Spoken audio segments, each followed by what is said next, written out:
Oiê!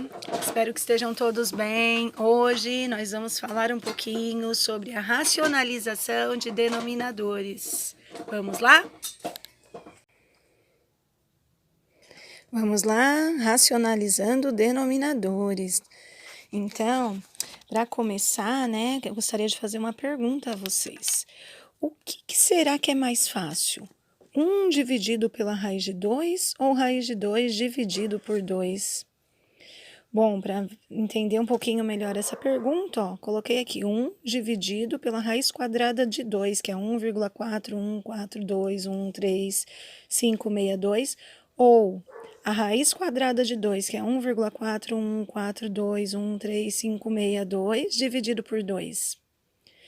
Se a gente parar um pouquinho para olhar, acho que é mais fácil dividir aqui, ó, né? Tudo isso por 2 do que esse por esse. Só que os dois resultados, na verdade, são iguais. Então, 1 dividido por raiz de 2 é a mesma coisa que a raiz de 2 dividido por 2, tá?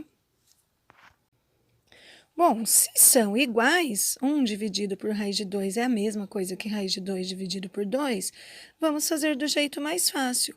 Para isso, nós vamos racionalizar o denominador, que é, na verdade, tirar essa raiz aqui, essa raiz desse número, raiz de 2, que é um número irracional aqui do denominador. Passar o número irracional para o numerador, que fica mais fácil para resolver.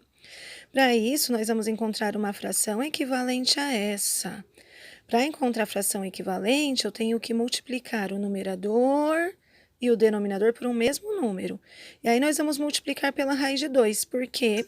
Porque isso fica a raiz de 2 ao quadrado, e nós já aprendemos que a raiz quadrada de um número ao quadrado é ele mesmo. E aí ele sai da raiz, né? Então, vamos lá. Vou multiplicar pela raiz quadrada do 2, porque aqui é a raiz quadrada do 2. Aí vai ficar a raiz quadrada do 2 ao quadrado. Tudo o que faz com o denominador, faz com o numerador, por isso multiplico aqui também por raiz de 2. Uma vez a raiz quadrada de 2 é raiz quadrada de 2. Raiz quadrada de 2 vezes a raiz quadrada de 2 é raiz quadrada de 2 ao quadrado. Raiz quadrada de 2 está aqui, 2 ao quadrado são 4. Raiz quadrada de 2 eu continuo copiando, e a raiz quadrada do 4 é 2. Então, agora eu obtive raiz quadrada de 2 sobre 2, que é uma fração equivalente a 1 sobre a raiz do 2. Então, elas têm o mesmo valor, por isso que são equivalentes. Só que aqui fica mais fácil para a gente resolver. Por isso que nós vamos fazer essa racionalização, ok? Vamos a mais um exemplo? Então, aqui eu tenho 1 dividido por raiz quadrada do 3.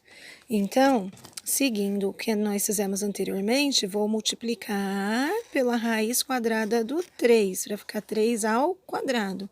Tudo que faz no denominador, faz com o numerador. Então, multiplicando, uma vez a raiz quadrada do 3 é raiz de 3. E raiz de 3 vezes raiz de 3 é raiz de 3 ao quadrado. Quando eu tenho aqui o 3 ao quadrado, ó, o 3 vai sair da raiz. Então, aqui embaixo vai ficar somente 3. E aqui no numerador, a raiz de 3. Então, eu obtive raiz quadrada de 3 sobre 3. A minha raiz saiu do denominador. E esse cálculo fica mais simples do que 1 dividido pela raiz de 3. É isso que nós estamos fazendo quando racionalizamos os denominadores, tornando o meu número mais fácil de se calcular aqui, de se trabalhar, principalmente se ele aparecer no meio de uma expressão, ok?